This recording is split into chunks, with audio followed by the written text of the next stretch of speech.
na área, esse é o seu Mundo Grappling, voltando aqui com um episódio especial, muito especial mesmo, porque é uma pessoa que já esteve aqui conosco, mas já apresento para vocês. Mas antes de mais nada, galera, corre lá no canal, se inscreve no canal do YouTube, curte, comenta, compartilha. Se gostar do conteúdo, manda pro teu colega, manda para alguém que você acha que possa ser interessante, beleza? Também não se esquece, vai lá no meu Instagram, @Mundo Grappling, segue a gente para ficar ligado nas próximas coberturas de eventos, nas próximas entrevistas, porque além do podcast, nós temos também a cobertura de eventos, falaremos mais a seguir sobre esse tema, belezinha? Então, sem mais delongas, quero apresentar para vocês aqui, eu já falei, Fábio Abreu, esse que vos fala, e hoje está aqui comigo esse cara aqui, para mim, é 11, não é 10. Amaury, da Ralph Gracie, Porto Belo. Porto Belo? Da Ralph Gracie, Porto, caramba. Continua, direção. O pouca prática agora foi eu. Segue o baile. Segue o baile, é isso aí, Amaury. Boa. Porto Belo não, né, cara? Que a gente tava falando de Santa Catarina, né, meu querido? Porto Belo é aquele cogumelo que eu gosto de comer. Eu não como carne vermelha, então normalmente quando eu faço feijoada, eu uso aquele cogumelão grandão. Então, Porto Belo tem lá em Santa Catarina, né? Que é uma cidadezinha do lado da cidade que eu morava.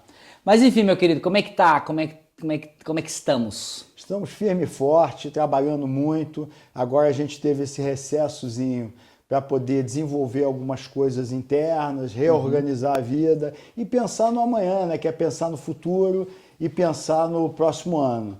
E para o próximo ano a gente quer vir com força total, principalmente no que tange as crianças, que eu acho que o futuro do mundo são as crianças e como tal a gente trabalha bastante com elas e a gente está desenvolvendo cada vez mais isso. Ô Maurício, fala para mim, como é que é o saldo desse ano? Positivo? Muito positivo, muito positivo. Tudo que a gente planejou, a gente está conseguindo conquistar. É claro que toda vez que a gente tem um evento, tem um campeonato, a gente volta para a prancheta de estudos de novo, não só para ver o que errou, o que precisa ser melhorado, mas também para desenvolver melhor aquilo que a gente está fazendo bem. Então tem alguns detalhes que a gente, quando volta para a prancheta, a gente enxerga, principalmente num campeonato, que são esses campeonatos que a gente tem ido, por exemplo, os campeonatos da PBJJF. PBJJF foi que a gente se encontrou. Esse último. Foi fabuloso, porque a gente pôde enxergar níveis diferentes e academias com focos diferentes. E com isso a gente pode pegar um pouquinho de cada coisa, enxergar e tentar acoplar ao desenvolvimento do trabalho que a gente vem fazendo. Isso é muito bom. Então, a ideia de ter esses campeonatos, que ela está com a ideia de botar várias etapas agora, isso para a gente vai ser muito bom. Porque a gente vai conseguir enxergar cada vez mais uma forma de desenvolver melhor o que a gente já faz. Quando tu fala assim, Mário, eu sempre vejo, você fala assim, voltar para a prancheta, etc. Você se refere ao seu planejamento antes das competições, é isso? Sim, na realidade, o que eu falo voltar para a prancheta? A gente tem uma coisa que a gente usa que é plano de aula. Então, para cada aula, a gente tem um plano específico. E durante os períodos a gente vai alterando esse plano de treinamento, seja ele em tempo de treino, seja ele em polimento antes de campeonato. O que a gente chama de polimento? Polimento que a gente chama é quando vai chegando próximo do campeonato, a gente altera o tempo de treino de cada atleta para que a gente tenha, mesmo ele tendo aquela base grande, a gente tenha uma maior velocidade, ele percebendo que ele precisa atingir algumas metas com uma rapidez maior. Durante o treino de início, não. Quando a gente está afastado dos campeonatos, a gente faz treinos longos, que é o que a gente chama para sentir o tatame, né? Sentir as pegadas, ele ter a movimentação, não só abrir a questão de cardio. Porque eu entendo que o paralelo do cardio, você correr, fazer outras atividades, é muito legal sim, nadar, só que o foco principal tem que ser o dojo. Então, o que a gente faz muito lá, dependendo da fase, eu tenho um tempo muito maior de treino. Porque quando você tem tempo maior, o cara não pode se valer de força, o cara não pode se valer de rapidez, o cara tem que ter a consciência da técnica. Uhum. E aí ele deixa a técnica dele fluir de uma forma sempre bem melhor. Então você imagina, se eu tenho vários treinos longos, quando ele chega no último treino, ele está, na teoria, esgotado. Se ele não jogar tecnicamente, ele não consegue. Então essa é a ideia, é isso que a gente faz durante alguns períodos, a gente varia isso. Mas por exemplo, Isso faz parte do teu dia a dia na academia, do gerenciamento da sua academia, independente se seja aula comercial ou aula de competição, porque eu acho que Sim, você não tem uma aula sim. só focada para competição. Não. Faz parte do dia a dia, do cronograma das tuas aulas. Isso, Independente isso. se vai haver competição ou não, Exatamente. você tem um cronograma que você segue.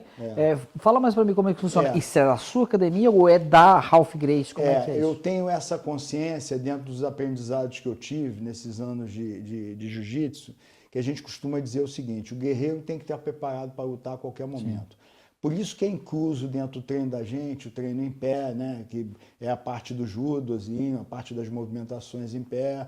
Tem o sem kimono. Eu não preparo o cara especificamente para o no-gi, mas todos precisam treinar um pouco de no-gi.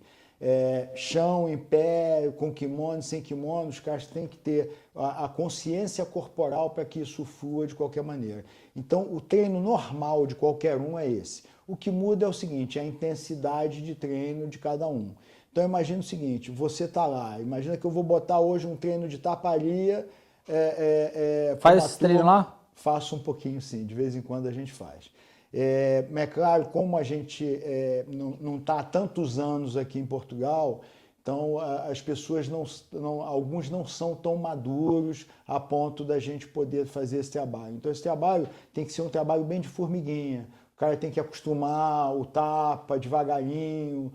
Normalmente eu ponho um cara muito mais graduado com menos graduado no início, para ele poder sentir, porque senão o cara perde e desequilibra. O treino de taparia é bom também para o cara entender essa questão do equilíbrio. Ele precisa estar equilibrado, ele precisa saber respirar. A respiração tem que ser diafragmática. Claro. Tem que ser aqui, porque senão o cara fica muito tenso, ele às vezes toma um tapa, ele quer sair que nem um louco para cima do cara e não adianta nada.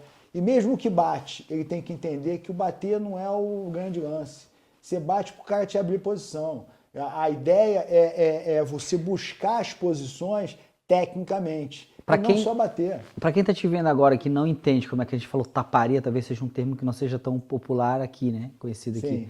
O que seria essa aula para o leigo entender? A pessoa que está te vendo agora. O que é o treino de taparia? Normalmente a gente trabalha, como eu falei, a gente trabalha a parte do no-gi também, e a gente trabalha muito as questões de defesa pessoal dentro desse conceito que o guerreiro tem que estar preparado para lutar a qualquer momento.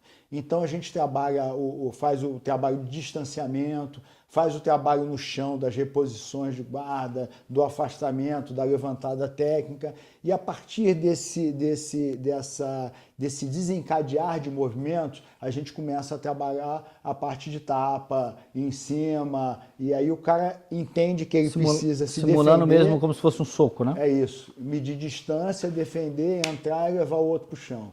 Por isso da importância do cara trabalhar também as quedas, porque se o cara não souber cair é muito difícil, ele pode se machucar, e a ideia da gente é o seguinte, o que é uma queda? Mesmo você tomar uma raspagem no chão é semelhante a uma queda, então o cara tem que saber cair. Agora, por exemplo, Mauri, a gente tem, já que pegando o gancho desse tema, eu tenho visto e algumas vezes presenciei pessoas assim, dentro do jiu-jitsu, do jiu-jitsu brasileiro, né? Que não sabem da existência de queda das projeções. Sim. E que muitas vezes graduados não sabem fazer uma projeção simples, como um sotogari, um sotogoruma. Isso é muito comum, é muito comum. Tem visto isso, tem notado isso também, assim? Tenho muito.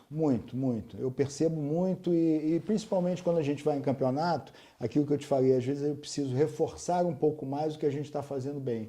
E eu acho que essa parte a gente faz muito bem.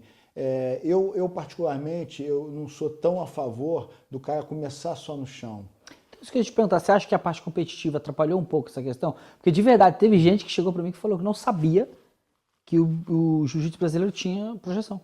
Como ele já vinha às lutas sempre, muitas vezes um cara falou, eu sempre treinei de joelho. Pois é esquisito. Mas assim, não é que atrapalhou, que o jiu-jitsu competição ele vem para inovar algumas coisas. Imagina o seguinte, outro dia um aluno meu foi lutar, um faixa branca, um menino, e eu, do lado dele, eu fui conceituando para ele, na teoria, o que eu dou na aula. Uhum. Que imagina o seguinte, por que eu tenho uma projeção? A projeção vale 2 pontos. Por que eu vou para cima do cara, passo a guarda, vou para 100 quilos, aí ganho mais 3 pontos, joelho na barriga, mais 2. E por que dessa pontuação? Porque eu estou me aproximando de uma finalização. Então, esse fluxo, por que entra os 2 pontos da queda? Por que que entra cada coisa dessa, você precisa conceituar para o teu aluno para que ele entenda que o jiu-jitsu é completo, o jiu-jitsu não é só esse pedacinho. Por exemplo, já teve gente falando, eu não quero não, porque o jiu-jitsu é só aquele agarramento e tal. Eu falo, faz uma aula experimental para você ver. Aí na aula experimental eu mostro para ele o distanciamento, como é que você mede distância, aonde que você empurra o pezinho para fazer a levantada técnica, por que quando você faz a levantada técnica você já entra com a base trocada com o cara.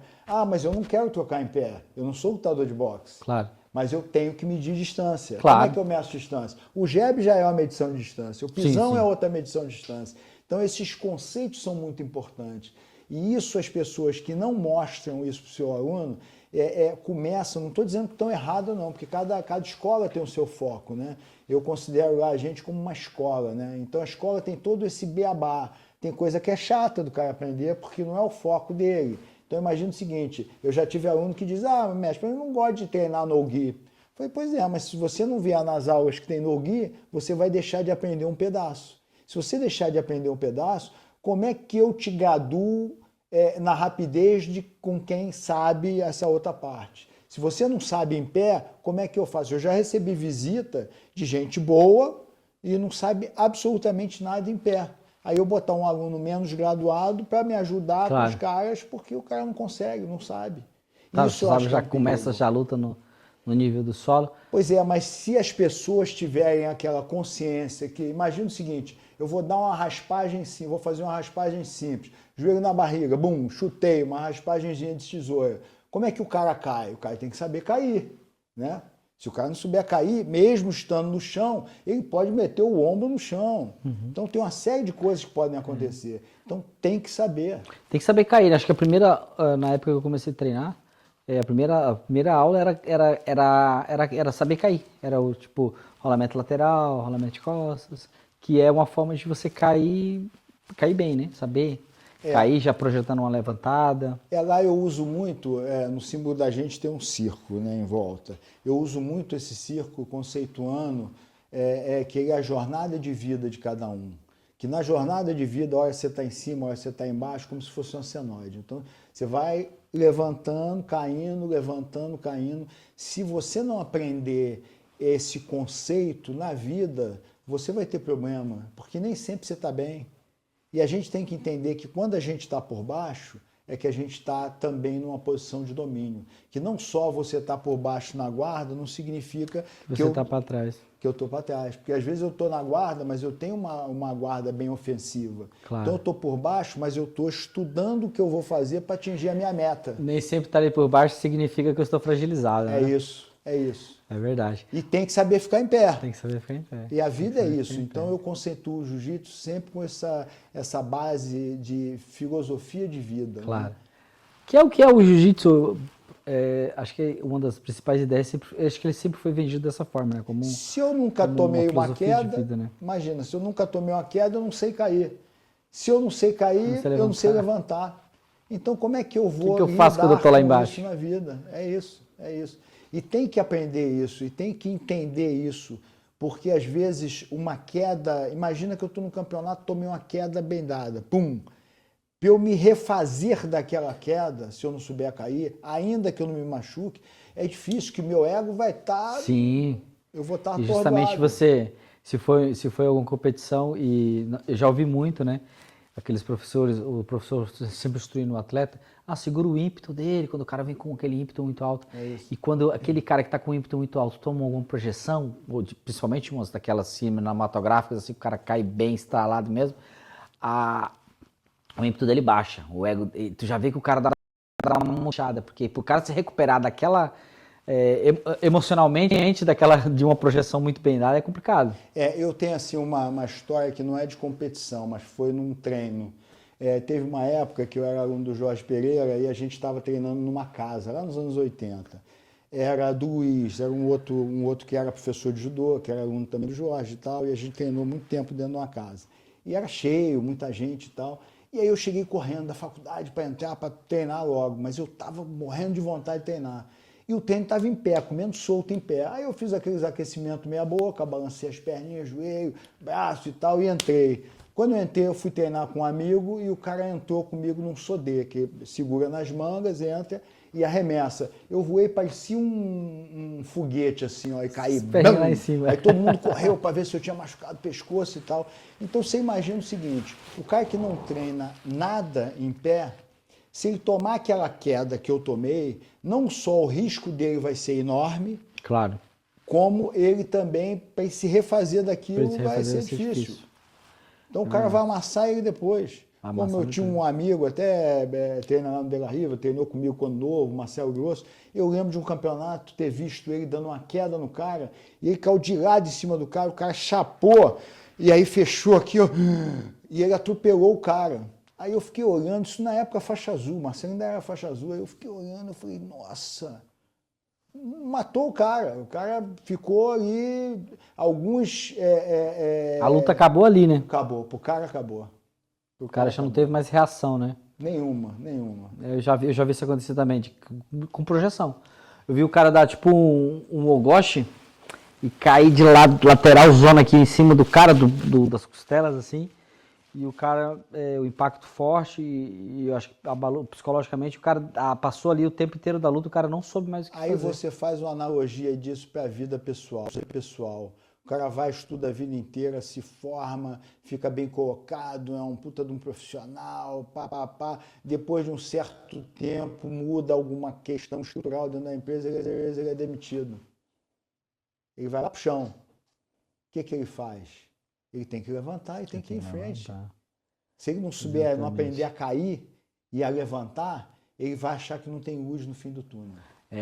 Aí a mente do cara, o jiu-jitsu trabalha a mente. Para treinar o subconsciente nesse sentido. É perfeito. É que nem para aquelas pessoas claustrofóbicas também, que tem medo de Mesma lugar coisa, apertado. Eu já tive aluno assim. Pô, cara, o jiu-jitsu, aquilo ali, eu acho que aquilo, porque o jiu-jitsu já começa tomando tanta pressão. Eu, por exemplo, pequenininho, sempre treinando com os caras grandes.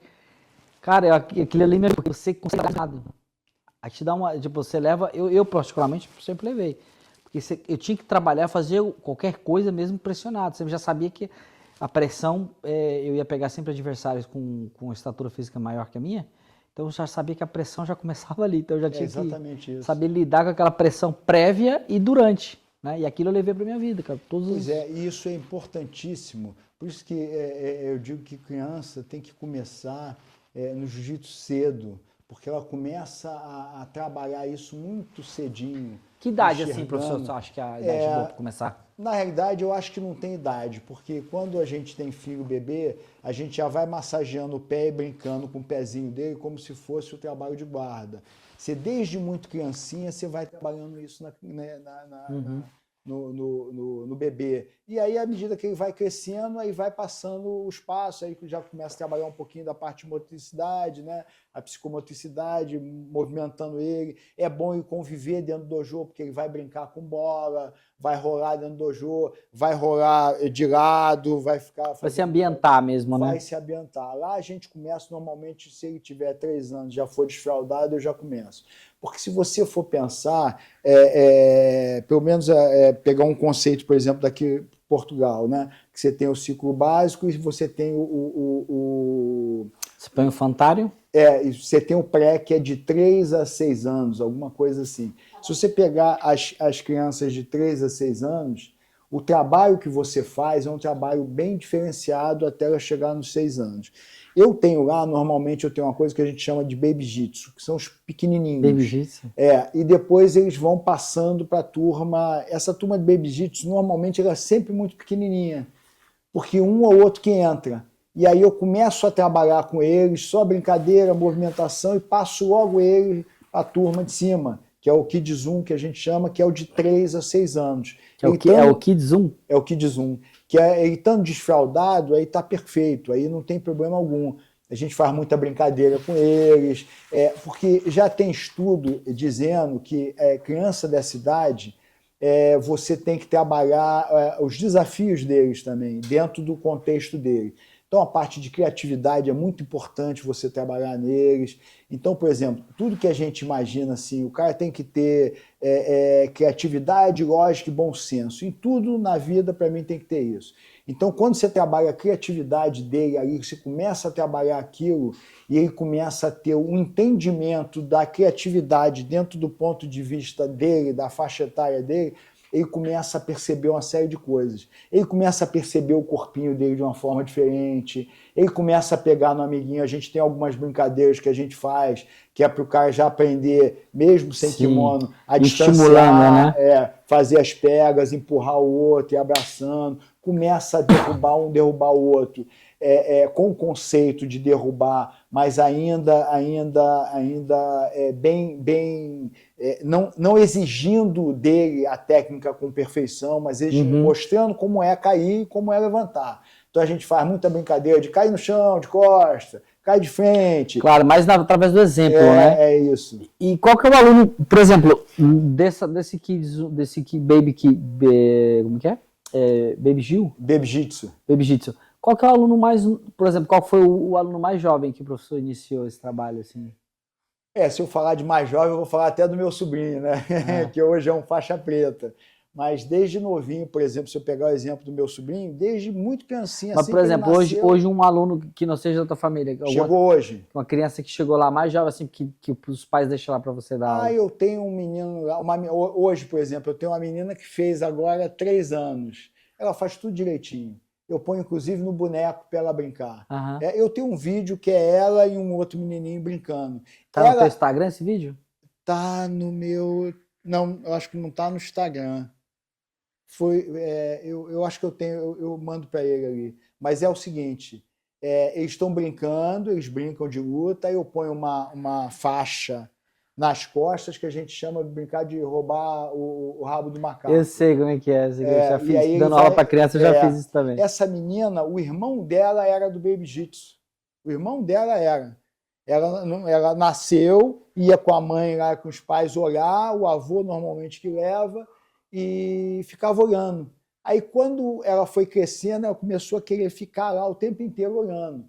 Aí a mãe um dia perguntou, tem algum problema ela brincar um pouquinho antes? Porque o que eu faço? Um pouco antes dos treinos, eu deixo as crianças brincando, e um pouquinho depois do treino eu deixo brincando. Por quê? Para que elas façam a brincadeira do jeito delas, com integração. Então elas se integram lá, conversam, ficam amiguinhos e tal. Porque lá o conceito da gente, por ser escola, que nem o conceito do recreio na escola, que você trabalha a integração dos alunos. Então eles passam a se tornar uma família. Essa que é a ideia. Então, tanto é que eu tenho pais numa turma lá, a maioria, a turma de manhã, de 7h30 da manhã, a maioria é pai de aluno. Então, as crianças vão levando as famílias, porque tem essa integração. Então, essa pequenininha, ela começou, agora ela está indo toda segunda e quarta.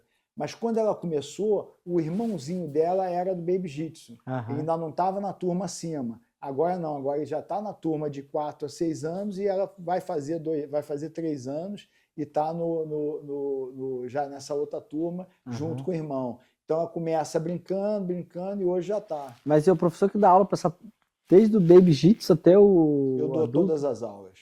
Eu, assim, Como que é a tua rotina? Chega que horas para dar aula? Eu chego um pouco antes das 7 da manhã, organizo tudo, e 7h30 eu começo a dar aula.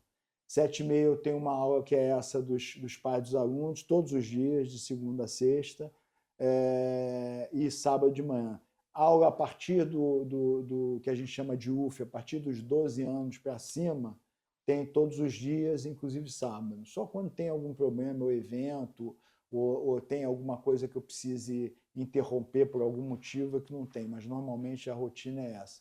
Esses pequenininhos, menorzinhos, são 2 vezes por semana, que é segunda e quarta, que é esse, tanto o Baby Jitsu quanto o Kids 1. E o Kids 2 já é mais tempo, é terça, quinta, sexta e sábado de manhã. Eu procuro tentar dar uma aula um dia, por exemplo, esses menorzinhos, um dia aula com kimono, outro dia sem kimono. Por que o sem kimono? Também tem toda uma teoria aí. Mas como que tu gerencia tudo isso, professor? Você tem um aplicativo, um sistema? Como é que você faz? Eu tenho lá o normal de academia, né? O sistema da academia. Mas tudo isso é gerenciado quase tudo na mão mesmo.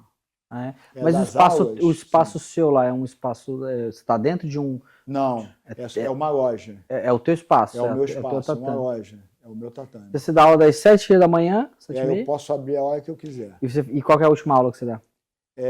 7h30, 7h40 da noite. Tá, 7h30, 7h40. Então Não você é fica o último horário, não. Ah, então. Esse começa a última aula. Eu vou até 9h30, mais ou menos, da Então, noite. praticamente todos os dias você dá aula até Aí fico lá até umas 10h30, até organizar tudo. Tem a resenha e tal. depois ainda. Tem a resenha, tem a organização para o dia seguinte, porque mesmo que eu tenha plano de aula, às vezes há uma demanda de alguma coisa na aula anterior. Então, imagina o seguinte, aula de criança a gente trabalha com observação, né? Então, tem sempre um conceito de observação. Que Quando o professor fala... Desculpa, quando o professor fala a gente... eu digo a gente, a minha escola. Mas você tem uma equipe contigo hoje que dá aula?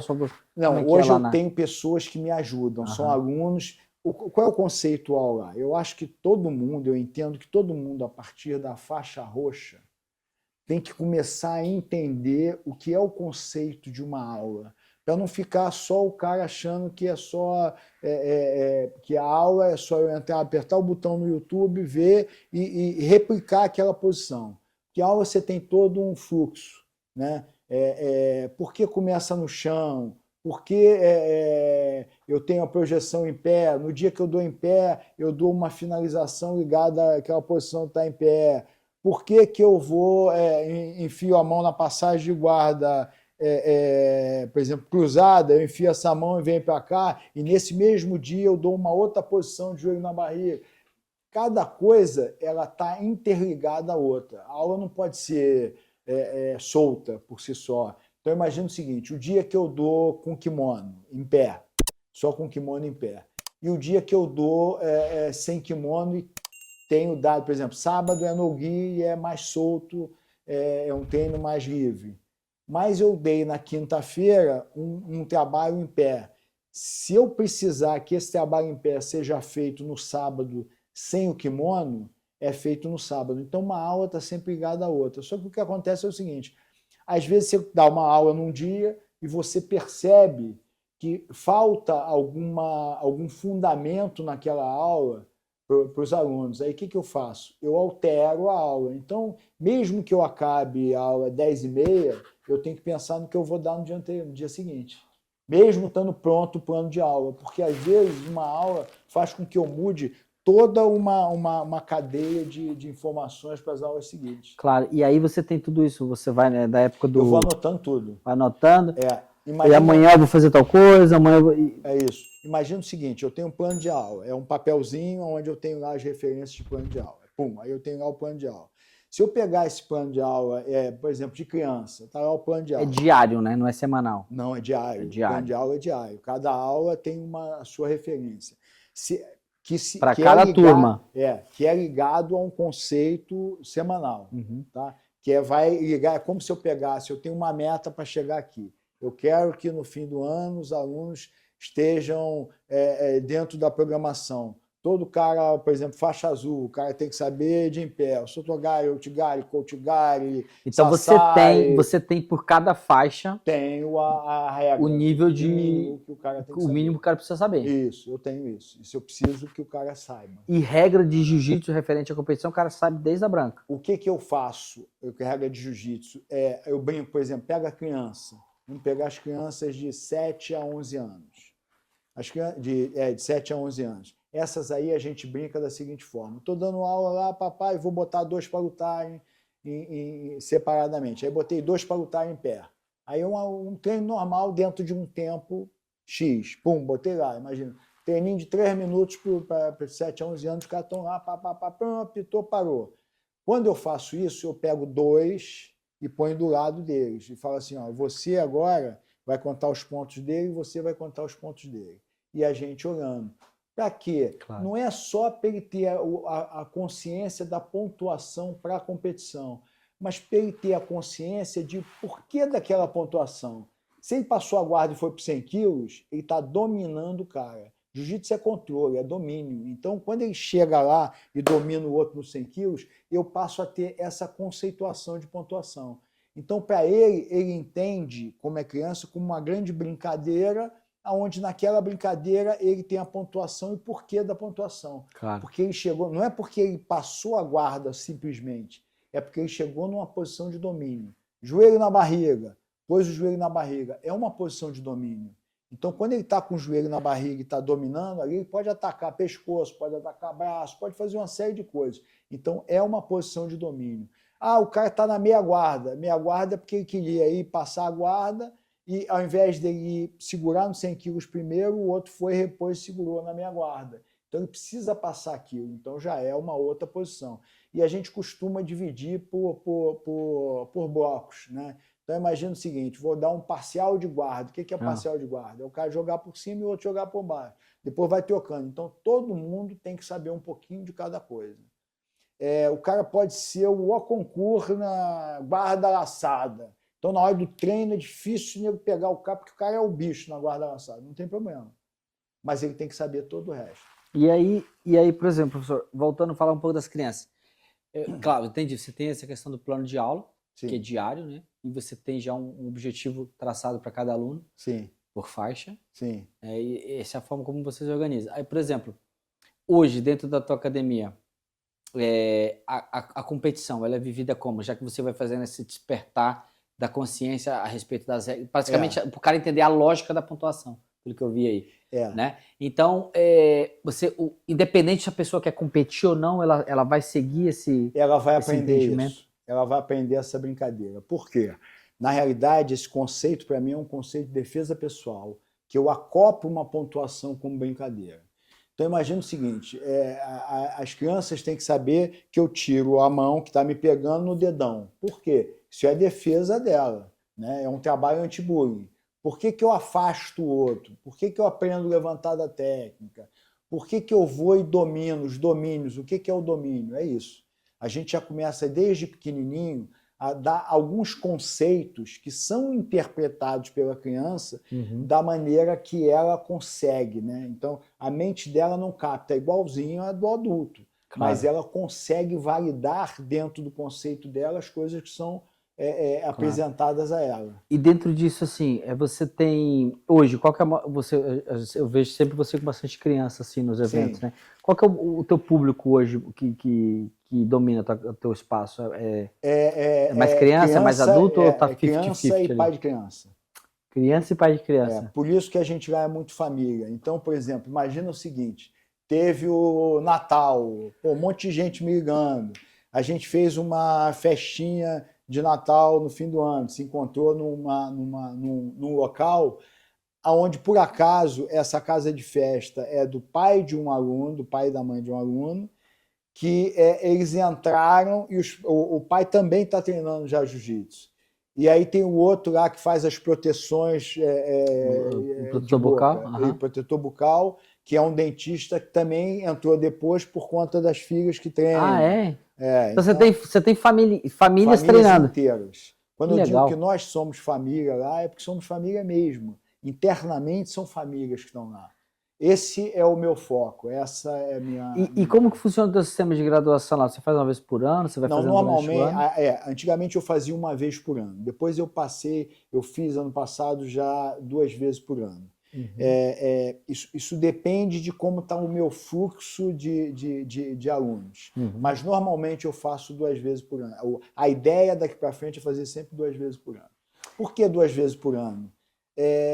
Porque tem alguns alunos, principalmente as crianças, que a entrada é muito grande de criança. E criança tem um merecimento um pouquinho diferente, né? Criança, ela depende do pai levar. Por isso que eu tenho pais vindo treinar, porque não conseguia entender por que os filhos amavam tanto o jiu-jitsu. E aí ficaram curiosos e acabaram... Faz uma aula para você ver. Aí ele fazia uma aula e ficava doido e ficava. E assim foi crescendo. Isso foi muito bacana. E é o que eu te digo, se eu dou uma aula especificamente para competição só, sem mostrar a defesa pessoal, sem mostrar, talvez o meu público fosse outro, fosse diferente. Claro. Tanto é que, possivelmente, algumas pessoas que têm um foco exclusivamente da faixa, que o cara quer faixa, esse provavelmente não fica. Porque não é o meu principal foco. Mas aparece lá esses... Aparece. Que só quer faixa. Aparece, mas não dá para eu dar a faixa para um cara porque ele é bonito. Não, E não o que existe você isso. acha hoje por exemplo, tem muita... Acontece, vou falar a proporção, que eu não tenho certeza, mas comigo já aconteceu em algum momento, as pessoas chegarem e perguntarem, quando que eu mudo de faixa? Começou a treinar. Já aconteceu de chegar lá para conhecer a escola e perguntar, mas quanto tempo eu levo para pegar a faixa preta? Como você reage a esse tipo de pergunta assim? Para mim é Digamos que o cara é simples. leigo, o cara Para vai mim é muito começar a treinar, simples. ele... Você vai pegar um voo daqui para a França. Aí você pega quem é o piloto. Aí o piloto está num voo que tem sei lá quantas pessoas lá dentro. Aí esse piloto voou 3 vezes. Não tem, não existe isso. O cara, para pilotar um avião desse, ele tem que ter X horas de voo. Por exemplo, lá no Brasil, hoje eu não sei mais como é, mas era muito comum para o cara pegar o BV, depois para ele ter horas de voo, ele ficava fazendo voozinho curto. Né? Às vezes ia trabalhar lá no interior do Mato Grosso, nas Para ir fazendas, fazendo as horas. para fazer as horas de voo, para ele pegar experiência naquilo. Então você imagina o seguinte: eu tenho um aluno que vem treinar segunda e quarta. Não estou desmerecendo, não, que eu acho legal se ele vem segunda e quarta. Vem treinar toda segunda e quarta. O outro vem treinar todo dia. O outro treina 2 vezes, 3 vezes por dia. Esse que treina 3 vezes, ele tem muito mais hora de voo que o outro. Claro. Então, tem algumas coisas que são diferentes. Embora pareça que tem aqui, mas eu comecei junto com ele, mas ele... Mas ele treina. Tem gente que por qualquer coisinha para. Ou seja, o cara começou lá e, pô, agora não dá. Porque a gente tem a tendência a se bloquear, né? A se fragilizar com qualquer coisa, né? Ainda mais nos dias de hoje. Se auto-sabotar. Isso é verdade. Então, os caras eles querem muito a faixa, mas eles não querem fazer Mas por aí como é que o onde. professor, por exemplo, o professor não tem então um tempo mínimo, né? Porque há quem defenda... Tempo mínimo de 1 ano, que você diz? Não, O tipo... tempo mínimo, as regras da federação. Não, tudo bem, a federação tem, né? Eu Mas cumpro o ela mínimo. deixa claro... Eu não dou antes. Ela deixa claro, ela tem o tempo mínimo dela, a federação. Mas ela deixa claro que também fica a critério do professor. Sim. Né? Por exemplo... o tempo mínimo dela é X, mas o professor... Tem muita gente que dá a faixa porque o cara está ganhando os campeonatos todos. Eu nem discuto isso, porque eu acho que isso aí é muito de cada professor, é a opinião de cada um. Eu entendo que eu preciso olhar até... Por exemplo, para você ter habilidade em qualquer coisa, você tem que ter conhecimento, melhores práticas e repetição. Então vamos lá. Conhecimento. Pô, o cara conhece, sabe o que é o jiu-jitsu. Isso eu tenho pontuação para isso aberta em outros leques, comportamentais, enfim. O meu julgamento parte de uma base bem simplória como essa e abre os leques em cada item desse, que entra até a parte comportamental, que para mim é importantíssimo. Por quê? O que uma escola quer? Quer ter tá ali trabalhando com uma sociedade melhor. Então, para mim, eu não quero só que o cara seja... E o cara é campeão mundial, Legal, que bom que ele é campeão mundial. Como é esse cara na sociedade? Pô, é um cara que tem uma postura horrorosa. Eu, por exemplo, aperto. A gente conversou aqui, batendo papo. Eu aperto meus alunos. O cara entrar lá no dojo para competir, sair, foi campeão, não importa o que aconteceu, ele sair de lá e não virar e cumprimentar o dojo, cumprimentar o espaço onde ele lutou, cara, ele vai escutar de mim, não importa que ele tenha ganho o mundial. Que ele tenha ganhado o título, né? Não importa. Ele tem que ter o respeito àquele local. Então, esses 3 parâmetros são fundamentais para mim. Repete para mim os 3. Conhecimento, melhores práticas e repetição. Práticas. Conhecimento tem que saber o que é jiu-jitsu, ele está lá, saber o motivo pelo qual ele está lá, tudo isso. Melhores práticas são as posições técnicas, é o desenvolvimento que eu vou dando a ele. As melhores práticas, cabe a mim passar, proporcionar para o aluno, proporcionar oportunidades de adquirir conhecimentos novos. Uhum. E repetição. Repetição é treino. Se ele não treinar, se ele não cair dentro, se ele não fizer o que tem que fazer... É que nem às vezes a gente comparava antigamente, alguns professores que estavam dando aula fora falavam o seguinte: você está num lugar dando uma aula, e aí o cara está lá, alguns brasileiros estão lá, e aí tu para o cara e fala assim: pô, vamos lá, posição X. Se o cara não repetir, aí tu vai para o aluno e fala: pô, tá parado aí por quê? Tá parado, tem que ficar repetindo até eu mandar parar, cara. Não é porque você acha que... não, mas eu já sei. Não é eu já sei. Eu sei que você sabe, mas na hora não vai sair no automático, você não repetiu.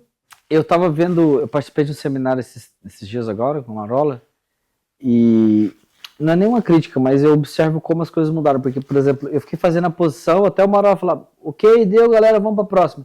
E eu percebi que a galera faz 3 vezes e para e fica esperando já o próximo step. E o cara fez 3 vezes a posição. Eu faço, com quem eu pego e quando eu vou no seminário, o cara que tá de parceiro comigo sofre.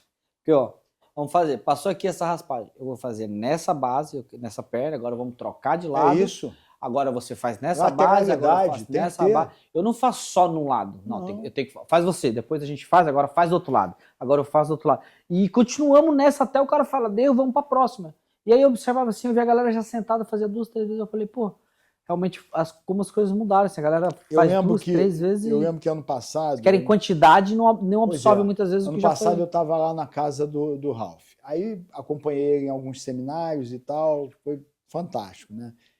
Eu particularmente adoro ele, então estava lá o Daniel também, que para mim é um irmãozão, uma pessoa, o Daniel Grace é uma pessoa fabulosa. Desde criança ele é sempre o mesmo sorriso, a mesma pessoa e a mesma máquina treinando. Então você chega lá no seminário e está fazendo a posição. Teve uma posição lá que eu lembro que toda hora eu chamava ele e falei, pô, cara, não tá legal. Aí ele mostrava de novo e falava, pô, repete. Eu perdi as contas em quantas vezes eu repeti a mesma posição. Você só consegue excelência numa coisa que você está fazendo se você repetir ela muitas vezes. Claro. Senão você não vai alcançar a excelência. Saber por saber, todo mundo sabe. O problema é esse. Hoje a gente tem uma facilidade tão grande de informação, que fica um mundo tão grande de informação, sim, que você não pega uma e treina muito ela, depois parte para... Não, você quer saber as 10. Então imagina o seguinte, o cara hoje ganhou o Mundial fazendo um berimbau de cabeça não sei o quê, pum. Aí essa posição é que todo mundo quer fazer. É a posição do momento. Mas ele precisa saber outras. Não só essa. E às vezes tem outras que ele precisa saber antes de chegar nessa. Não, eu me acordo muito que... Eu lembro muito que o professor sempre falava que valia mais uma posição treinada 1000 vezes que 1000 posições treinadas, né? Que a fase original é do Bruce Lee, né? Mas vale uma posição treinada 1000 vezes do que 1000 posições treinadas. Então, isso. E não vai sair na hora que você precisar. Exatamente. Tem até um exemplo, uma vez que o professor deu um exemplo de uma história que eu acho que contaram para ele também, que um rapaz chega para treinar na academia e ele não tem um braço. E aí ele começa a treinar e aí o cara ensina para ele só uma projeção. E ele fica lá fazendo aquela projeção, sempre aula após aula, aula após aula. Chega um momento que ia ter um evento, um campeonato, e o professor escreve, todo mundo escreve ele. Aí ele vê o nome dele lá nos que iam competir na tutoria e fala, professor, mas eu só sei uma coisa, só treinei desde que eu cheguei aqui. E ele, não tem problema, calma. E aí chega o momento do campeonato, ele vai lá, faz a única coisa que ele sabia fazer e ganha a luta. Lembra que ele não tinha um braço. Aí ele todo feliz e pergunta pro professor, né, e o professor depois conta para ele que a única defesa para aquela projeção era segurar o braço, que ele não tinha. Então, o cara não conseguia. Perfeição. Então, ele dava a projeção e a defesa, o cara teria que segurar o braço dele para poder fazer uma defesa, o braço que ele não tinha. Eu lembro assim então, que eu cheguei aqui em Portugal também pegando esse gancho de repetição. Eu tive um aluno que teve um problema qualquer num barco, estava ele, o pai e o tio, e aí disse que o cara dando bronca segurou a faca aqui em cima e ficou com a faca falando com ele. Aí ele veio me perguntar a defesa de facada. Falei para ele, meu filho, a defesa para essa é essa. Mete a mão e faz assim. Eu mostrei para ele, sai, entra e pum. Aí ficou me olhando, eu falei, só que não faça isso. Aí ele olhou, eu falei, sabe por quê? Se você é um cara que treina todo dia essa defesa, provavelmente ela vai sair certa, você vai conseguir fazer. Provavelmente. Se ela sair errada, tu vai se machucar. Então, para que fazer isso? Por que não levantar e ir embora? Se você tem a oportunidade de ir embora, vai embora. Você não tem que tentar fazer nada. Você imagina você estar com teu pai e com teu tio, e você acha que você consegue fazer essa defesa porque você sabe dessa defesa. Aí o cara te dá uma facada na frente do teu pai e do teu tio. Claro. E aí, como é que vai ficar a situação? Correr também é uma defesa, né? Correr também faz parte da defesa pessoal. A melhor defesa é você conseguir convencer o cara que aquilo tudo é uma besteira. Não fazer nada também é uma defesa. É isso. É verdade. Isso. Fazer com que o cara se arrependa de estar te confrontando. Claro, com certeza. Isso é verdade. Claro Pô, que existem casos e casos, né? Então... Ô, Pouca Prática, tá comigo? Fala comigo. Pouca Prática, prepara pra gente aí o Instagram do... Vamos mostrar o Instagram do Amaury mais uma vez? Vamos mostrar Tu o tem nosso canal. aquele vídeo do menino? Tem. Vou botar aqui agora. Vamos mostrar o Instagram dele, o Instagram do Mundo Grappling e da... Vamos mostrar o vídeo do Amaury primeiro e Tá a bom. gente vai... Da criança. Você que manda aí, mostra pra nós o vídeo da criança aí. Tá. Vou ajustando aqui, peraí. Tá. Quando estiver pronto, me avisa? Sim. Pouca Prática hoje tá caladinho, hein? Tá concentrado. Hoje eu tô concentrado aqui. Ô, Amaury. Amaury, agora deixa eu te falar uma coisa. Digamos assim, voltando à questão da graduação, que você faz 2 vezes por ano. Sim. O que você acha, por exemplo, eu vi uma vez, acho que foi o Fábio Gurgel falando. Sim. Por exemplo, como é que você inicia um curso que você não sabe o final? Que eles falam sobre questão de graduação, inclusive ele fala que na academia dele tem várias, as graduações ocorrem um ano inteiro. Sim. Ele tem, claro, o critério dele lá de quantidade X de aula, cada faixa. Sim, tem. E aí Tem o cara gente que estrutura dessa forma. Assim, eu achei até interessante. O cara tem uma quantidade X de... Faixa branca, são 100 aulas, um exemplo. Isso. Faixa azul, são tantas aulas. Isso. Agora, se o cara treina 2, 3 vezes por semana, mas assim, critério é esse. Faixa branca são tantas... Para se habilitar, É isso. para ser avaliado. É Não isso. é que fez assim, aula muda, não. Agora o cara, dá o start. Imagina o seguinte, eu tenho um conceito de 40 aulas. Então o cara tem que ter 40 aulas ano para se habilitar a pegar a faixa. Isso aí dá o cara treinando 2 vezes por semana. Então eu tenho que ter um conceito básico a forma que ele faz é diferente, mas conceitualmente acaba chegando no mesmo lugar. Aí eu tenho que distribuir isso durante um ano do cara, o cara treinando tantas vezes, tá? É claro que aí é o que eu te falei de horas de voo. O cara que tem as 40 horas, as 40 aulas, ele está lá com as 40 aulas dele, que vai dar em 2 vezes por semana tanto tempo em um ano. O cara que treina 2 vezes por semana, ele vai ter uma repetição maior, porque conceitualmente, dentro do conhecimento dele, salvo algumas situações específicas, eu não tiro ele desse bloco. Entendeu? Então, por exemplo, ele vai estar melhor que o outro, então ele tem uma graduação um pouquinho melhor que a do outro. Mas ele ainda está no mesmo range do outro, em termos de conhecimento. O cara tem muito mais repetição, então ele é muito melhor, na teoria, ele é muito melhor que o outro no treino. Mais preciso, né? No treino, mais preciso. Perfeito. Mas isso não significa que o outro também, eu tenho uma soma que chega até 7 pontos. Se ele tiver o 7, aí ele pode mudar de faixa. Mas isso não quer dizer que Senão ele vai mudar, né? Hã? Isso não quer dizer que ele vai mudar, quer dizer que Aí ele está habilitado. Você imagina que o cara tem tudo isso, mas que o comportamento dele é péssimo. Ele vai ser avaliado igual? Igualzinho. O basicão dele, as 40 aulas já ele tem. Tem 40 aulas, filho. Senta aqui hoje, É isso. quero que você faça isso. Mas aí vai ser levado, vai ser Só que eu trazido esse avalio o ano comportamental. inteiro. Para quê? Para eu não ter o problema do cara chegar perto da graduação e sabe que a graduação vai ser daqui a 3 meses. Aí começa, daqui a 2 meses, aí começa a aparecer, treina muito e faz, e estava sumido praticamente o ano inteiro. Então, esse tipo de coisa, Esse também eu não já faço. entra, ele já não se habilita. Não. Já fica fora. Tamo pronto aí, Poca? Vamos ver lá o vídeo já, professor. Vamos sim, vamos lá agora. Vou abrir aqui. Tô acostumado a ouvir o Pouca Prática aqui no meu retorno. Uma das turmas mais interessantes que a gente tem aqui é a turma de 4 a 6 anos. A turma da onde os baby gypsies, os abaixo de 4 anos, vêm e participam também. Nessa turma é muito legal porque a gente faz um trabalho bastante lúdico e dentro desse trabalho lúdico a gente trabalha desde a responsabilidade, disciplina e busca das movimentações de conhecimento do próprio corpo. Ali a gente já começa a fazer com que eles trabalhem os distanciamentos e as conexões entre os corpos já trabalhar a queda, já trabalhar as passagens de guarda. Então a gente tem algumas brincadeiras que eles gostam muito. Uma é o rabo do macaco, onde eles ficam empurrando os braços, tirando um do outro, para começar a trabalhar esperando, para começar a trabalhar a ida para as costas.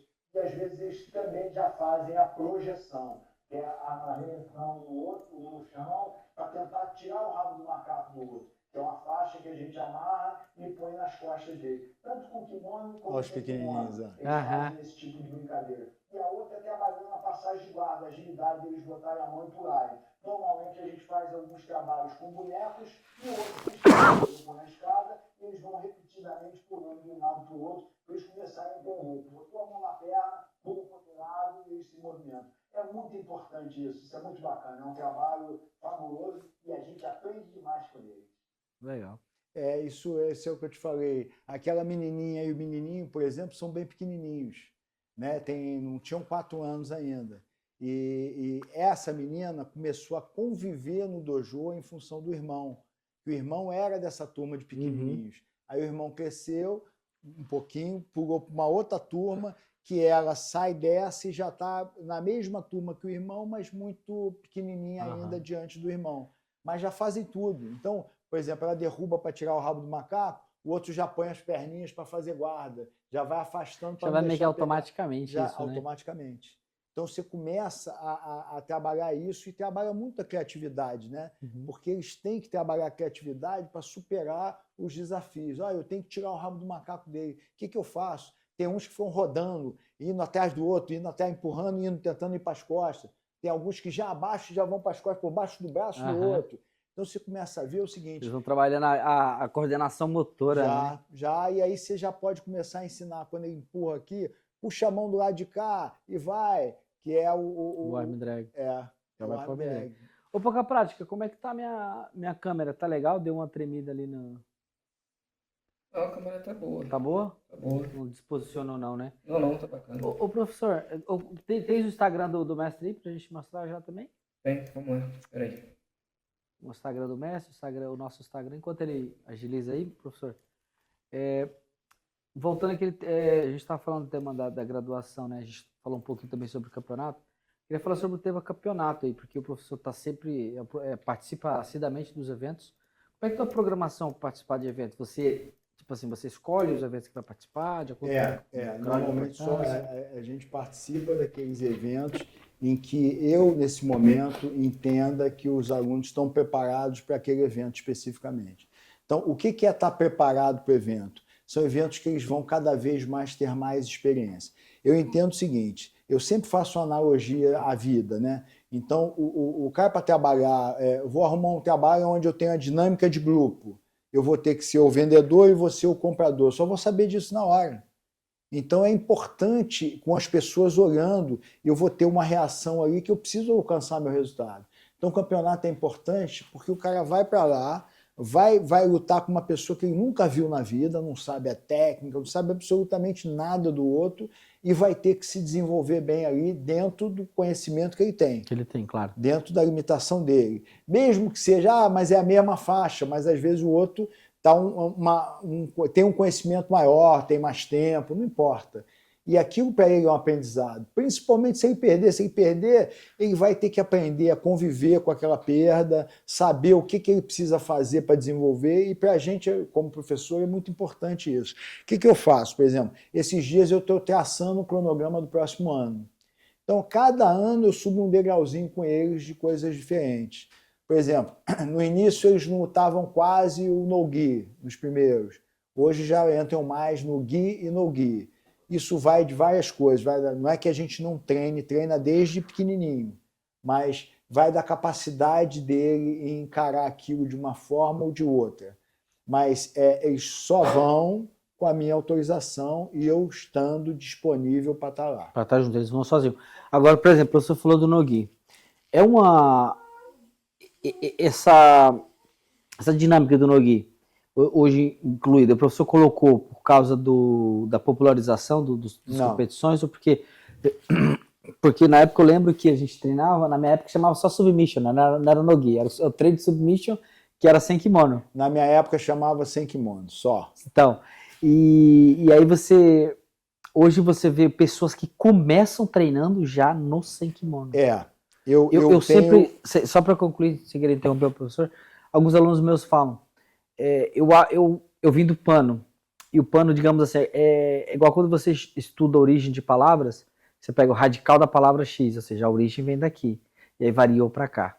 E na minha época a gente treinava com kimono e treinava sem o kimono para ajustar a pegada, para melhorar, porque sem kimono era mais difícil agarrar, então você fazia os ajustes.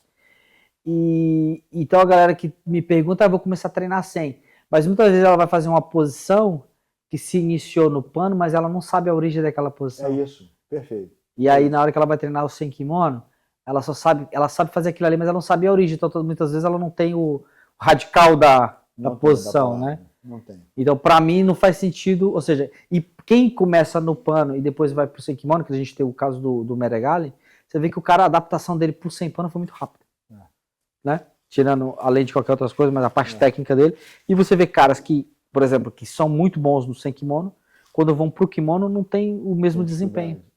Não, e outra coisa, o kimono te ajuda a lapidar também, se você olhar de uma forma bem simplória. Imagina o seguinte, eu vou subir para pegar, sei lá, vou pegar uma kimura, vou subir, blum. Às vezes eu estou usando o pano do cara para subir ou para pegar um triângulo, seja lá o que for, eu estou usando o pano do cara.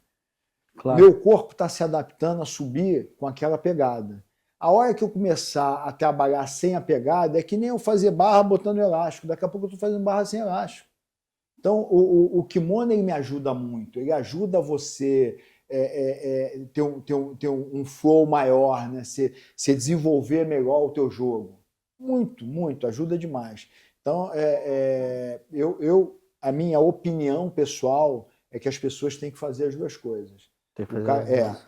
Isso aí é opinião pessoal, mas é o gosto de cada um, enfim. Sua opinião, então, a pessoa tem que fazer os dois, tanto com kimono e tanto sem kimono. Pô, eu também concordo. Já voltou? Já voltamos aqui faz tempo, professor. Você tá respondendo as tietes aí. Fica prática.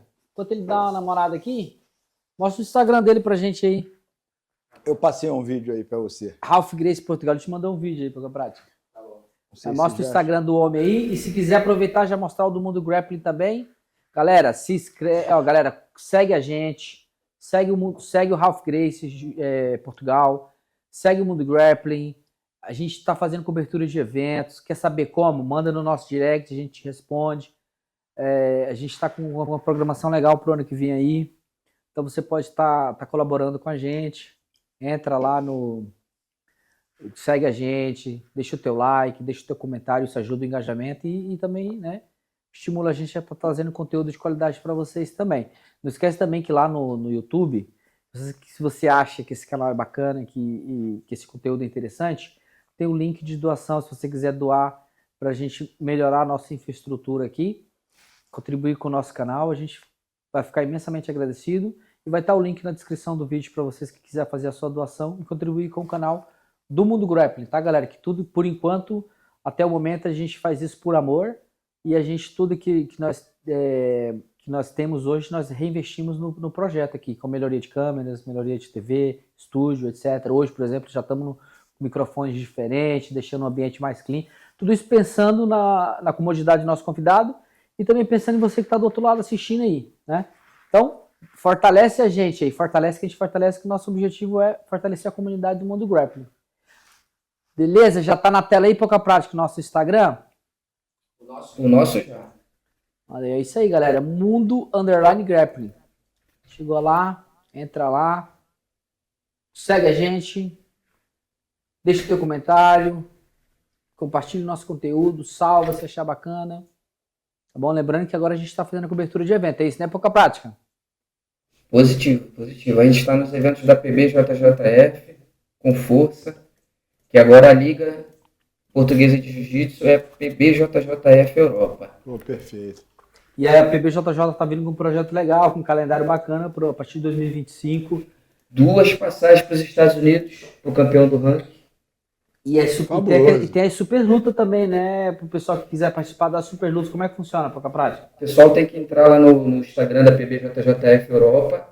Vai estar um link lá na bio lá do formulário para preencher, porque em cada evento da PB vamos ter 4 super lutas.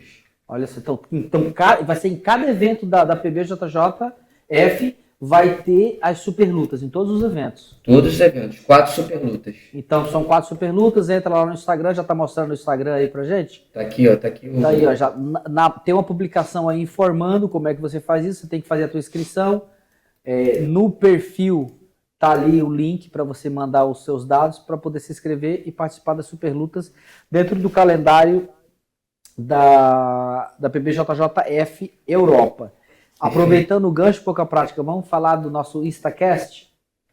Isso, perfeito. Vamos lá. Galera, é o seguinte, a partir já de janeiro agora, a gente vai estar fazendo um Instacast. O que é isso? A gente vai estar fazendo algumas entrevistas com os professores de várias academias aqui dentro do território português e europeu, que irão, né? A gente vai estar comentando sobre os eventos da PBJJF, falando também das super lutas, do calendário, né? E pegando o feedback de todo esse pessoal que está envolvido dentro do universo do jiu-jitsu brasileiro. É isso aí, pouca prática. Positivo. Com certeza é isso aí tudo e muito mais. E muito mais. Vai tendo novidade, galera. Por isso, ó, já segue também o Instagram da PBJJF para ficar ligado, para ficar informado. Quer participar do nosso grupo de WhatsApp, pouca prática? Tem como, né, pouca prática? Tem. Se quiser participar, manda o número no privado, a gente adiciona, ou a gente pode também criar um link ali no Instagram da PBJJF. Por enquanto a gente não vai ter esse link porque tá o link das Super Lutas, mas mais pra frente a gente pode até disponibilizar um link ali para a pessoa entrar direto no grupo da PBJJF daqui de Portugal para você ficar sabendo com antecipação das promoções, dos eventos, das regras e da divulgação do... Vamos ter um ranking também, né? A gente está vindo mais ou menos com 8 eventos entre Espanha e Portugal, né? E esse ranking vai estar valendo para todos esses eventos. Mais ou menos 8 eventos. O 8º evento é a entrega da premiação, que vai ser em dezembro, provavelmente aqui em Tomar. E a gente vai abrir o ranking com o Grande Slam, que vai ser em Peniche no dia 1º de março. Então, dia 1º de março já tem o Grande Slam. Vamos lá, firme e forte com você. Vamos lá?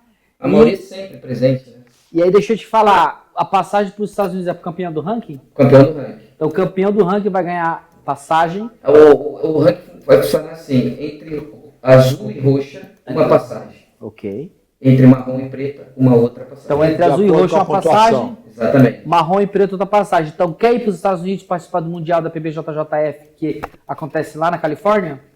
Onde que acontece? Não, na Califórnia não, se eu não me engano, em Baltimore. Ok, acontece nos Estados Unidos, galera. Quer participar? Quer ocorrer uma passagem? Pô, vai ter 8 eventos que vai ocorrer entre Espanha e Portugal. Participa do nosso ranking. O campeão do ranking de azul e roxa é uma passagem. Você não vai disputar com todo mundo. E de marrom e preto outra passagem. Então, se você que está rodando o circuito aí ibérico, participa de diversas competições, quer participar, pode estar te focar e concentrar numa competição que te leva para lutar nos Estados Unidos. De repente realiza o teu sonho, tem vontade de lutar na terra do tio Sam, aproveite essa oportunidade. Tem muitos eventos aqui em Portugal hoje. Cada vez está chegando essa federação que te dá a oportunidade de lutar lá nos Estados Unidos. Quem sabe a gente não vê o aluno lá do Amaury lá nos Estados Unidos. Com certeza vai vir. Peniche, estamos lá então, Vamos lá, Amaury. firme e forte, Peniche. Firme e forte. É claro que é um momento agora que os caras estão de férias e tal, a gente está dando uma recolhida, mas eles vão. Então, posso prosseguir aqui, pouca prática? Vamos lá. Meu querido, a gente estava falando um pouco da... Não vai mostrar o Instagram da Mauri? E aquele Não mostrou, videozinho. só mostrou. Não, da Mauri não. Mostrou da PB, da Mauri ainda não. E aquele videozinho também. É que eu tava olhando aqui na tela, tava do Amaury na tela. Vamos lá. Então tá aí, ó. Então é isso aí, galera. O Instagram da fera tá aí, ó. Vamos dar um follow lá. O que você tava me perguntando aqui do negócio do no-gi, ó. Tá vendo? Aqui embaixo. A gente trabalha sempre as questões do no-gi o tempo inteiro. Isso é fundamental. Fundamental. Era o outro vídeo ali, Gustavo, mas não tem problema. Mostra ali sobe só um pouquinho para mostrar o Instagram certinho lá, o endereço. Ralph Gracie Portugal. Exatamente. Tá? Que esse que vos fala cometeu uma gafe no início do vídeo, falando Porto Belo, mas é Ralph Gracie Portugal, que fica na cidade do Porto. Temos em outras cidades também? Aqui, Matosinhos, né? Porto Matosinhos. Porto Matosinhos, né? No distrito do Porto seria, então. Isso. E um pouco a prática, ele te enviou um vídeo que ele gostaria de mostrar aí. Está na mão aí esse vídeo? Mostra já ou a gente segue aqui? Ele vai lançando. Quando ele estiver pronto, ele avisa pra gente. Mauri, então assim, meu queridão, voltando aqui a gente estava falando aqui da importância de treinar tanto com kimono quanto sem kimono.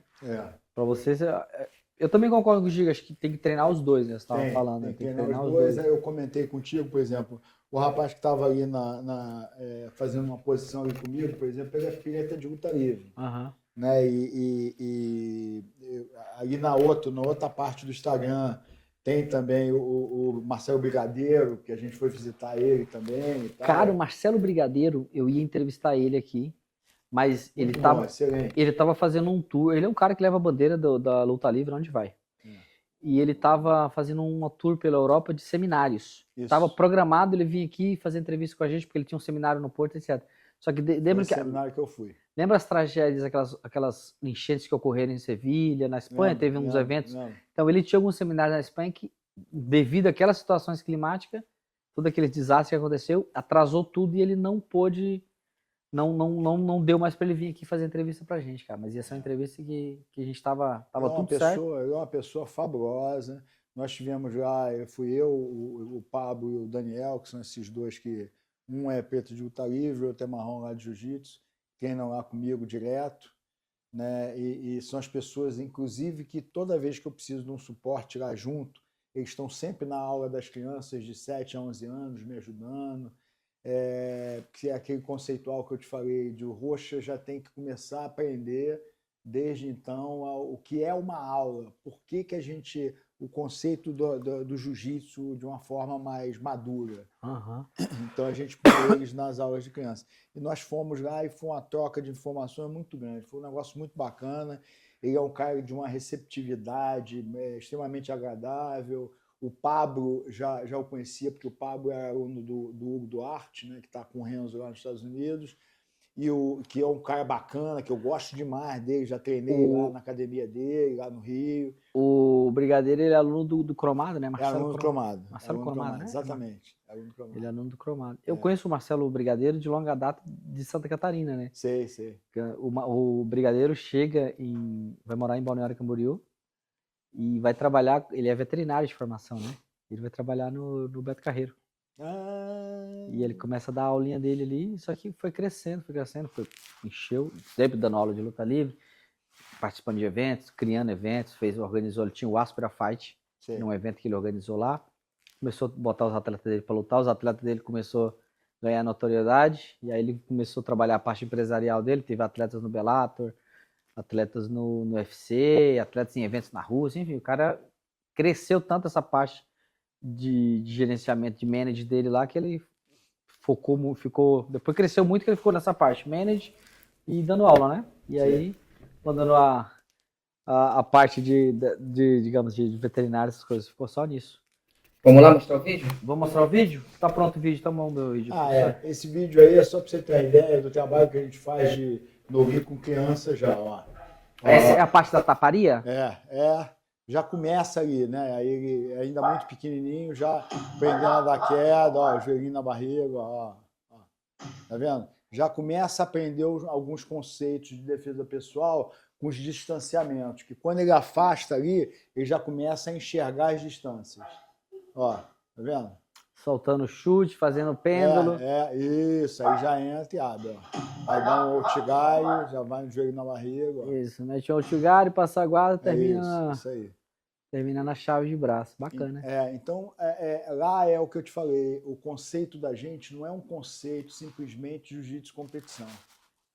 O jiu-jitsu competição ele vem a agregar a base toda que a gente trabalha de jiu-jitsu. Que você já trabalha. Com o kimono o tempo inteiro. Claro. Que é para defesa pessoal e fortalecer, por exemplo, criança, você fortalece muito a autoestima. O cara passa a ser um cara mais seguro, já vai fazer uma prova que ele sabe daqueles 3 conceitos que eu te falei. Se ele estudou e fez bastante repetição, bastante exercício, ele vai se dar bem na prova. Claro, isso que a gente passa para eles. Isso é interessante. Uma coisa que eu noto bastante, que me chama a atenção também, você estava falando da questão da postura do partir da faixa roxa, isso, e etc e tal.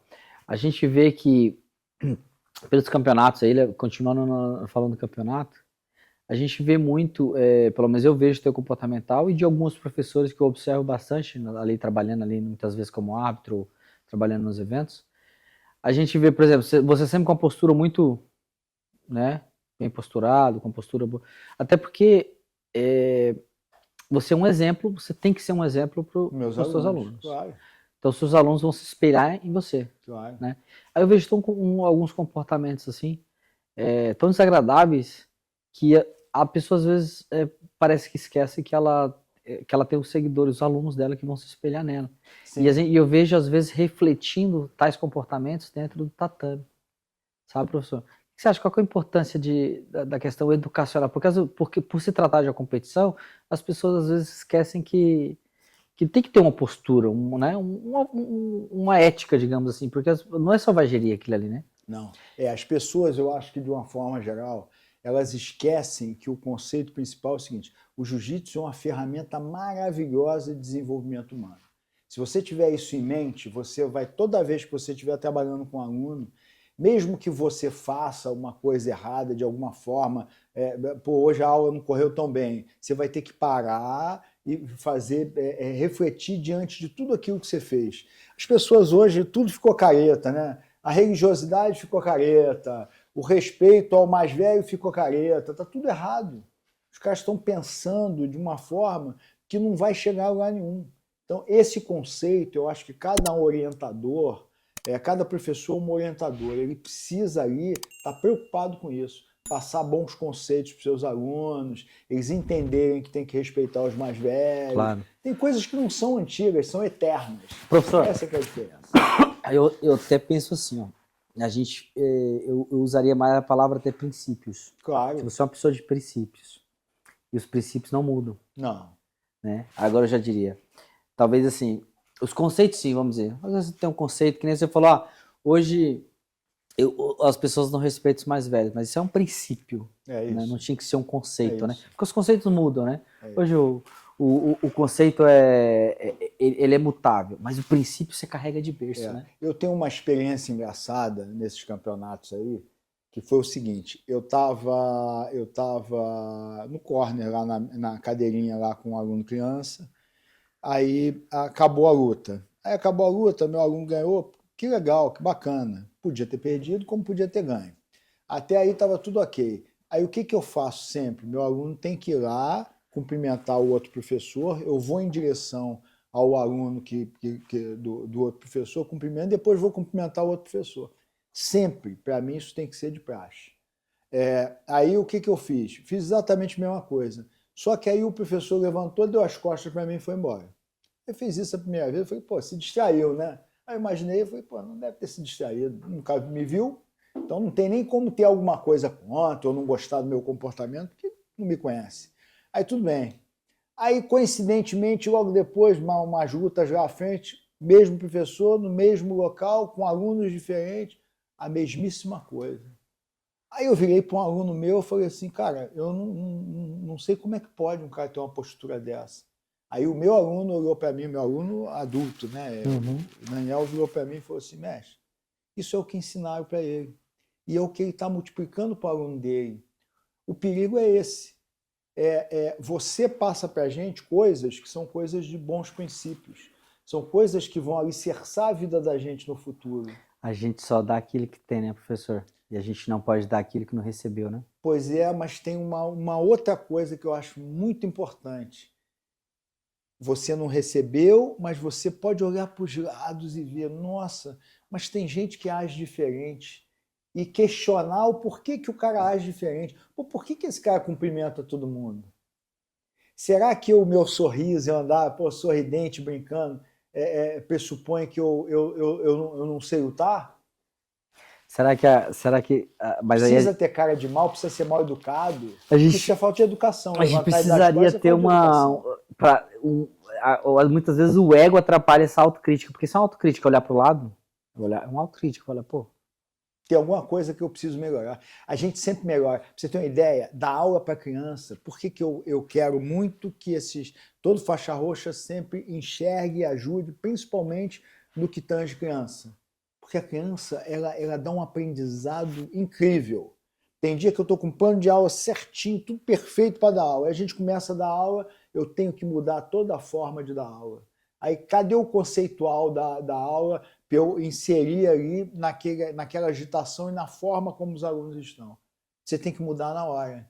Então, assim, o mais importante é esse aprendizado. É a criança que está lá, hoje está num dia ruim, ou teve algum problema em casa, ou problema de família, ou está passando uma fase difícil, e você aprende com ela. Porque ela está ali, às vezes não quer estar por conta de outros problemas, só que aquilo ali tem que ser o colinho dela, mas o colinho com aprendizado e disciplina. Então, Se a gente é professor, nós somos tutor, como você falou, né? A gente, além de ser o exemplo, elas vão se espelhar em você, então você tem que ter a consciência do que é aquilo que está sendo espelhado, né? Que imagem que você está transmitindo, né? É isso. Você fala que as crianças são o futuro, né, professor? Então, que tipo de futuro, que tipo de criança eu espero no futuro, né? O não respeitar o colega que perdeu de você na luta, a tua emoção, se você não consegue controlar, pula e dá soco, até aí é até aceitável. Agora tem muitos que olham e menosprezam o cara ter ganho do cara. Sabe um cara que tem uma postura bacana, que eu gosto muito de ver? Mica Galvão. Eu vi na luta dele. Todas as lutas. Ele ajoelhou e agradeceu lá aquela com o Wagner Rocha. Wagner Rocha? Foi o Wagner Rocha. Perfeito ali. Uma luta dele de marrom ganhando de um faixa preta. O Mica já tem uma coisa muito interessante, que quando as pessoas falam dele como um fenômeno, eu ressalto sempre isso. O Mica tem o pai dele como professor. Você, hoje em dia, essa juventude não quer nem escutar o que o pai fala. Você imagina escutar o pai ainda sendo professor. Está aí um case de sucesso. Está aí o porquê é importante você escutar seu pai e sua mãe. Está aí, ó. Você vê a postura do cara. Tem 500 mil de seguidores, mais de 500 mil de seguidores no Instagram. É um cara, ele não comemora as lutas de forma extravagante. E ele já foi perguntado por isso e ele sempre fala, porque eu sei que do outro lado tem um cara que também treinou, também se preparou e tá triste com a derrota. Olha o Rickson no Japão. Aí ele comemora depois com o time dele, mas ele na hora é uma comemoração mais contida. O Rickson no Japão, o Rickson... Mas o Rickson também falava outras coisas também, né? Ele falava pra ele, uma vez eu vi ele falando, se eu comemoro é porque não, foi o Royce que falou, eu não esperava ganhar, então pra mim não foi surpresa a vitória. Tinha também, não, mas acho que foi o Royce que falou isso. Foi o Royce falou, eu já esperava a vitória, então não foi uma surpresa. Então eu não vou estar surpreso ali com a vitória. Ele falava, quando também questionado sobre a postura dele, mas o Rickson é verdade, o Rickson não comemorava também, de forma extravagante, né?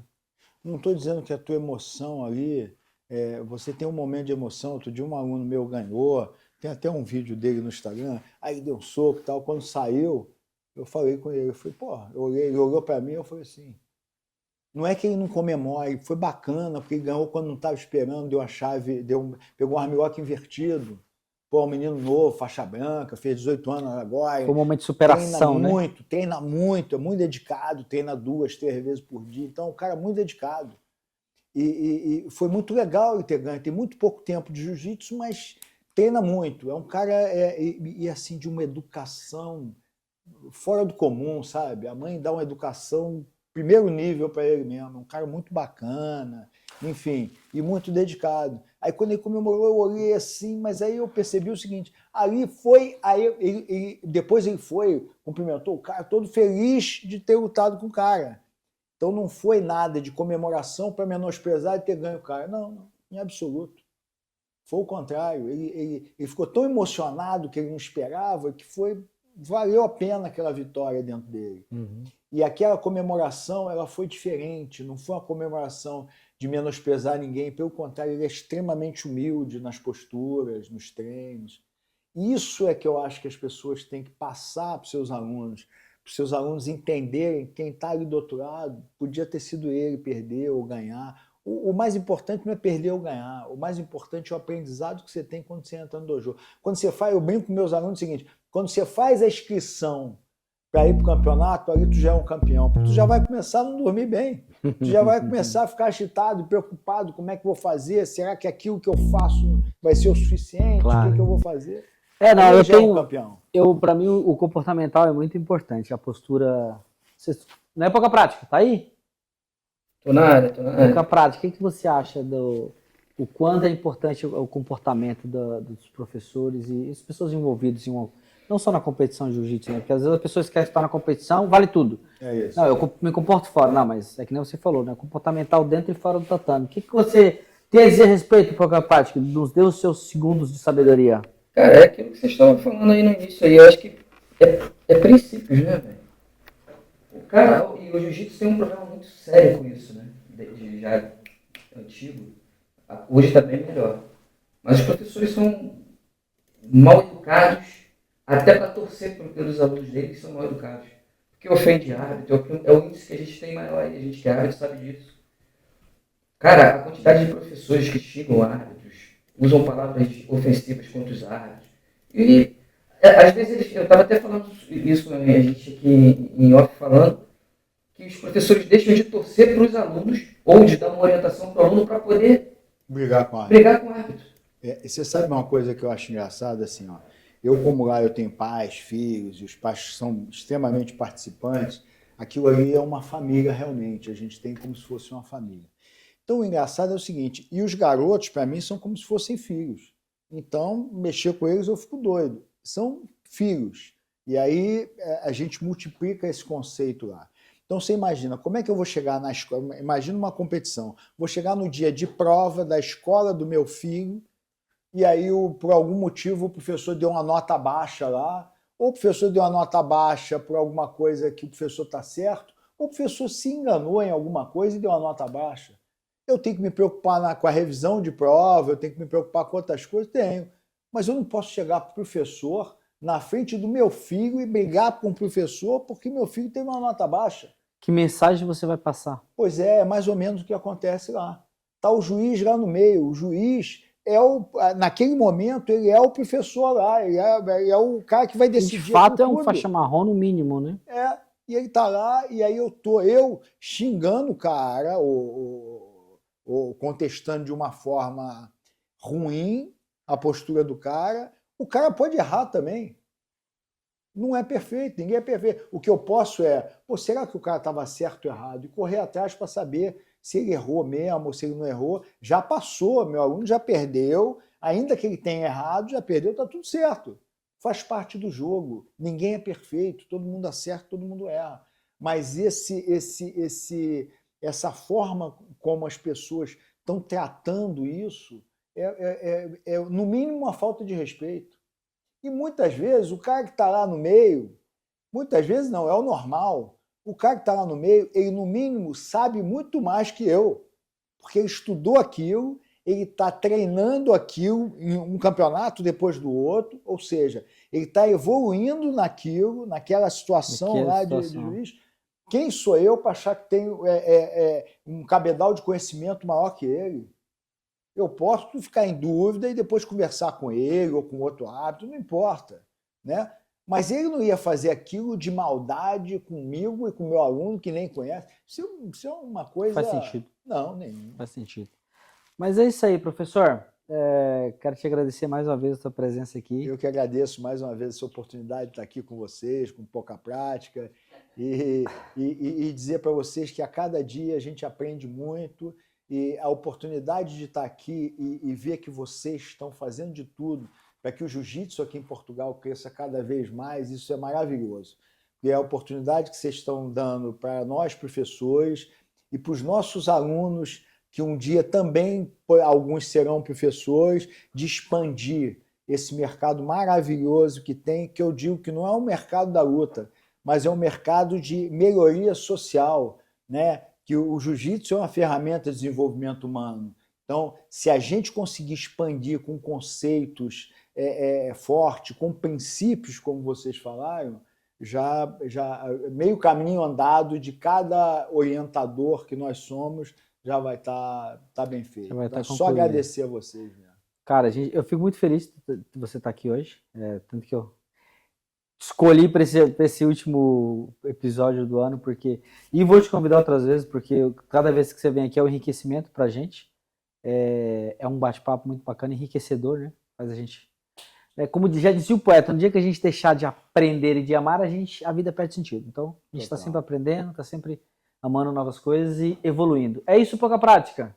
Quer deixar um recado para a Piau? Positivo, quero já agradecer ao Mauri pela disponibilidade sempre aí disposto a conversar com a gente, trocar uma ideia, e para a gente é sempre gratificante. E também desejar a todos um feliz 2025 aí, Boa. um fim de ano agora cheio de alegria, que a gente faça essa virada aí com muita fé que vai dar tudo certo para 2025 e lembrando que 2025 a PBJJF vai vir com os rankings, com o ranking e com os eventos aí recheados de novidades. Não perca, galera. Não Exatamente. perca. Ó, 2025, ó, muito sucesso, saúde e paz, porque o resto a gente corre atrás. É isso aí. Vejo vocês em 2025. Vocês vão ver o Mestrão aqui de novo no Instacast. Já segue lá, PBJJF, para se ligar nos eventos que nós estaremos fazendo, os Instacasts, as entrevistas que vão fazer com todos os professores, as super lutas que ocorrerão no calendário da PBJJF. Mundo Grappling vai estar fazendo cobertura, logo tem novidade, comentário de luta. Galera, esse 25 promete, hein? Fala comigo, qual é a prática? Lembrando do Instacast, o primeiro vai ser com o professor Alex, da Carson Grace Peniche. Alex Pereira, o rei dos crucifixos. E no dia 2, né? Dia 2 de janeiro, Que horas? às 21h30, Instacast, através do Instagram da PBJJF, com o Europa. professor Alex Pereira. Isso, exatamente, Instagram da PBJJF Europa. A gente vai E o estar segundo aqui já- o link na descrição do vídeo, tá, galera? Isso. E o segundo já vai ser o Mauri. E o segundo já vai ser o Amauri. Pô, vai ser uma honra. Vai ser o segundo, mas não menos importante que o primeiro. É isso Bom, eu aí. queria agradecer e desejar um feliz ano novo, muito sucesso, muita prosperidade, muita saúde aí para todo mundo. Tá? E tamo firme aí. Marião, isso. Obrigado a você. galera, se liga lá, segue lá, comenta, curte, compartilha, faz tudo. Mauri, Bom, obrigado, irmão. obrigado a você. Tira a foto aqui. Vamos agora.